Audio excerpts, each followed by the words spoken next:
thing that I want to impress on people to do is to actively curate your script in your life. And this is important because, and a lot of people go, well, what do you mean? How do I curate my life? What shows up, right? It's curating what you give permission and allowance for to continue being active in your field. And the reason this is important is because it strengthens your permission to be the creator of your reality. So when you look at something, well, let's say I open my phone and there's a story on my the news or something suggesting something happened in the world. I don't go to denying it, because that's the thing. I'm not not head in the sand and kind of going, oh, it doesn't exist, right? It's acknowledging that, oh, that story is playing out somewhere. Now, I'm for certain people, right? But it's not necessarily active in my reality unless I see it as a timeline that I'm on. I hope that makes sense. And this is where the people that are very 3D aren't even going to understand the quantum aspect of us, and the thought of timeline jumping is going to throw them, and this conversation is not going to make any sense to them. And I'm hopefully, if you're going to get beyond this, is because I don't have to explain any of that. What that means, though, is that if somebody has thought it, and enough people have thought it, which is interesting, especially if it's in the media, enough people have, it's playing out somewhere. It's like we're in a big theater, a big, Cineplex, and there's a whole bunch of different choices for movies. So you don't want to deny the movie is playing for a certain group of people that are watching it. But what you are going to choose which one that you're going to give your currency to that day, that you're going to buy the ticket for. And what I mean by that is, when you look at that, you can read the headline and right away I'll just send love and compassion, to whoever's involved in that story. Sometimes I'll go into meditation. If I feel a bit triggered by it, I'll ask for the seed of that, and bring it love and compassion. But often I do that kind of in a blanket way when I go into my meditations, and ask, when I'm working with a violet flame, or ask for permissions to send love and gratitude and compassion to where it's needed. And my team knows exactly where it's needed. So if that story showed up on my phone, there's something there that's still active a little bit in me that needed to be seen. And my observing it, and that's how I curate my world, is I know that my observation of it means I've seen you. And now when I go in, I do that bigger cleansing, purification, rebalancing and alignment, getting out of the distortions. That's part of the cleanup. So that's what I mean, is you're pruning the old stories by seeing them, by calling yourself into your meditation practice, however that looks for you, and your purification, again, however that works. Come up with a process that works. Even if it's just a meditation where you're just coming into your balance, and you see that all those low-hanging fruit, those stories, those old timelines that showed up as echoes, we'll say, because that's all it is if they're not in your reality, and there's other, we'll say, third-party people sharing these as their lived experiences, then they're echoes, right? They're happening somewhere, but you don't have to grab onto the story and pull it in as your reality. So you don't have to get emotionally charged around it. It's your emotional charge, or your reactivity. Reaction is reacted ions, right? So it's like they've dropped a rock in your pond, and then there's ripples that coming out from that rock, and it can actually interfere with your, we'll call it your set point, your vibrational point of attraction, if you let it, right? But if you broadcast so strongly that those are just going to quiet and go away, right? Because they're not going to override you've got the big ripples going out from you. I hope that makes some sense. That your soul song is singing so powerfully because you have decided that nothing outside of you has power over you. Again, that's clearing your solar plexus, chakra, clearing all your chakras, really. That's what because you want to sing really clear where you're not being pulled off into any sort of a distortion because of unprocessed energy that's still active in those areas. So do chakra balancing, in your meditations, call in all your higher teams and beyond, and this is how, again, part of the curating.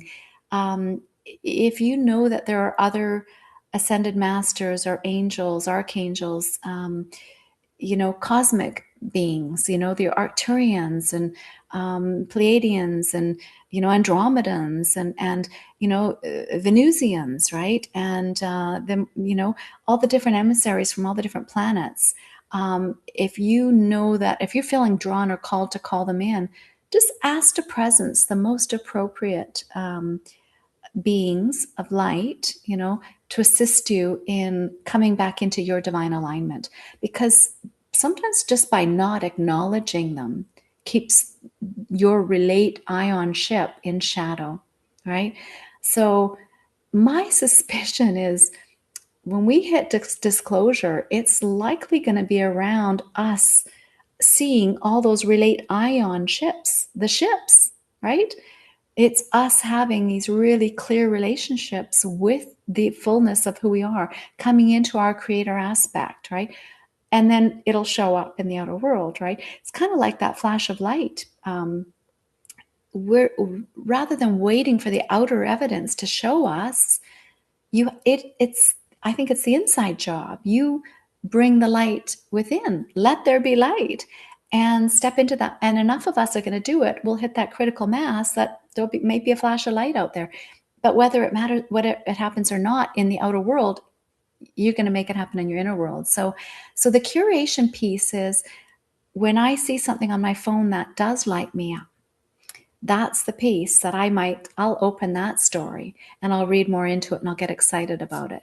And so if I was to have, let's say, kindling, and I've got two fires, this fire over here is disempowering, this fire over here is empowering, right? One story feels more expansive and I feel like, ooh, we're really doing it. We're getting further on our ascension journey, and look at how powerful humanity is. And oh my gosh, look what we're winning, right? Over here. And again, I'm not going to do the good and bad stories. I don't put those sort of spins necessarily on it, but how do I feel? I feel more expanded over here. So the other story, which is more contracted, more in fear, more I don't trust things, more oh my God, look what they've done, or something like that, the disempowerment stuff. So if I start opening up all the stories, or even listen to people, whether it's conversations, whether it's a podcast, whether it's a friend, a neighbor, whatever it is, if I'm interacting with it and I actually believed the things that they've said, rather than just observed from a state of neutrality, because that can happen. Sometimes you have to do that with people. I always, say there's going to be people that you just have to hold patience for, right? And I always say default to compassion if you can.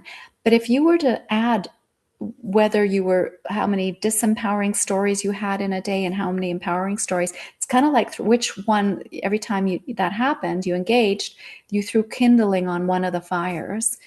You want to be throwing more onto the empowering fires. That's how you curate, right? So what you're saying to the universe, more of these, right? Please, because I'm giving more currency, more fuel to burn over here, right? So because energy is going to move through you no matter what, and it's going to it recognizes, this is the interesting thing, we may think we have our values figured out, but what you spend the most time on is actually your highest value, even though you might think it's about peace and love and taking care of people or whatever it is that you identify as something good within you. If it's not the main thing that you focus on the most, it's actually not one of your higher values. It's an identity piece that your ego is still playing a little bit with, right? So your highest values, something's really being held here.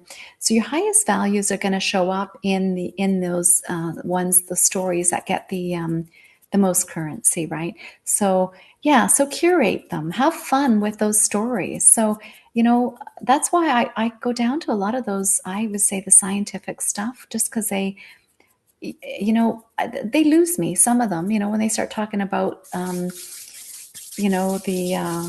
my gosh, like Nassim Harriman. I really like him. He's a fun guy, but sometimes he goes really deep, and and I can't follow all the conversations.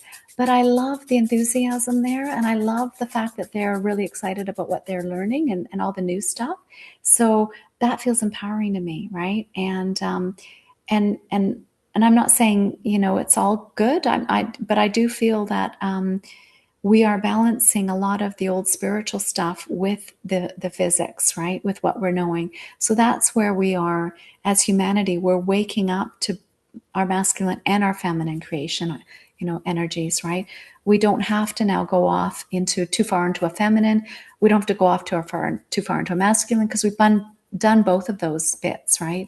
And this next stage of our evolution is from the balanced state. It is from our state of neutrality, right? So the more you can curate your stories and your energetic currency into those sorts of things, yeah, that's you. You get to you'll see things show up there more, right?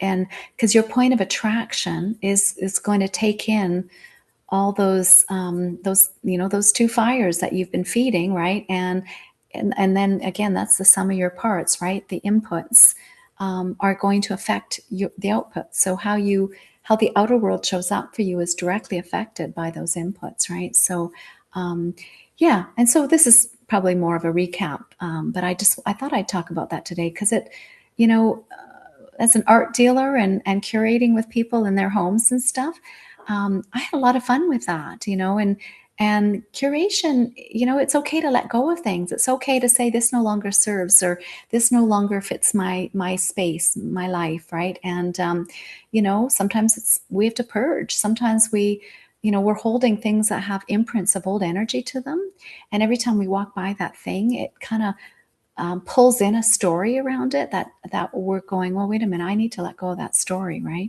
So, and I'm learning to do this, right? I don't have the attachments that I used to have to old, even to old identities. In fact, even me talking about the fact that I was an art dealer has a story to that, right? That there's a there's a piece of me that, and I know this because I recognize that.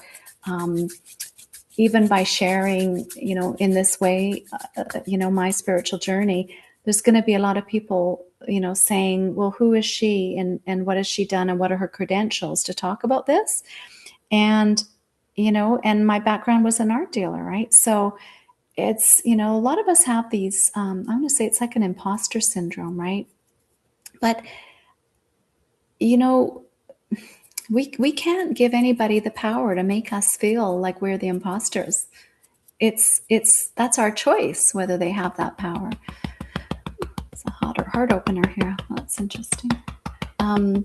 Yeah. So I'm because my reality is I'm the one that influences my reality, right? And they don't. So I'm choosing to be empowered by the things that I curate and I choose to engage with, that I choose to give my currency to in my reality. And I'm letting go of that outer world. It's no longer informing me, right? So that's a hard place to be. I think there's a lot of people that are really struggling because the outer world is looking more and more like like a comedy skit in some cases, right? So I think that's by design, because we won't take it as serious, right? And I think that's how we're waking up. I think, did we want to wake up gracefully? I sure did, right? I wouldn't have chosen to wake up through strife, and and my heart goes out to anybody that is on the planet right now playing out those real scary stories in those war-torn kind of places, and lots of heart stuff going on, right? but you know, my sending sympathy to them, because sympathy is a shadowy energy. They need compassion. Compassion is good, love, right? But they also can be lifted by people holding light for them. And you can't do that from the shadow.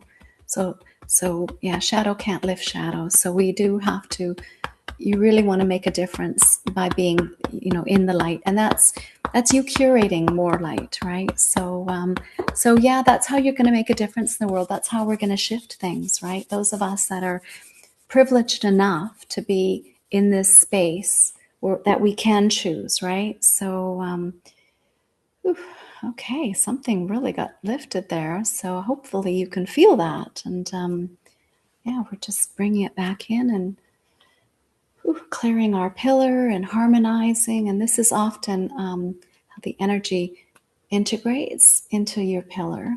So yeah, just breathe that in and let it settle and align. Yeah. Wow. Okay. Thank you for that. Every one of you is participating. This is the thing, is we're all aspects of the one, and we're all holding our own threads. And the more of us that come together in this way, it's a beautiful, coherent space. And it's like we have a lot more threads to weave with, right? And, you know, there's a lot more. And there we go. We're weaving. This is our Mobius strip getting activated. Yeah. Okay. And harmonizing beautifully. Wow. Thank you. Okay. I never want to end things too early. I have to wait till the energy settles through me. Still stuff coming in.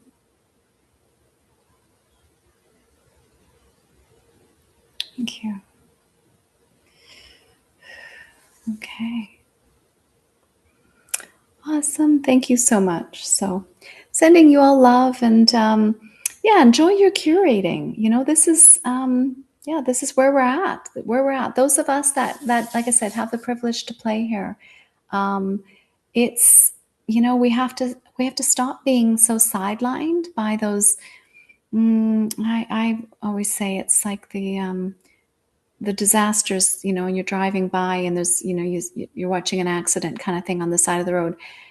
There's a lot of them, and we'll get derailed from dreaming in the new world. So, and I believe this is where, you know, there's a lot of the people. Oh, it's still Kundalini coming through. Um, there's a lot of people that are able to play in this playground with me, and I know that's probably why I was guided, that I had to come and start sharing and start, you know, being more active and being seen. And that was a really hard decision, but you know, we can do this, right? And we're all ready. And so, you know, send me your questions. Go on my website. There's an email on my website if you have questions or things you want me to talk about, or just to join my my Zoom community, right? And yeah, so even I don't do it regularly. I wish I did. I do it. It's kind of a sporadic thing. So I've only had a few of the group calls so far. So yeah, so let's but feel into that. You know, maybe it's, you're not ready now, or maybe you're just going to watch the videos, and however, whatever feels good. I just trust in the divine order of things, and yeah. So and maybe, you know, maybe that's all I'm meant to do, is just share my conversations, just to get people, because that's what the light codes do. It kind of activates new pathways, new ideas. It expands your pillar of light, right? So that you can work in this higher multidimensional space, this new playground, right? And call your codes back into a beautiful divine balance and alignment. That's my playground, is all about really finding that higher attunement. Okay, well, that's a nice. I love when I can hold this space, because this feels really Yeah, this is where I feel like we ratchet up a lot here. Yeah, thank you.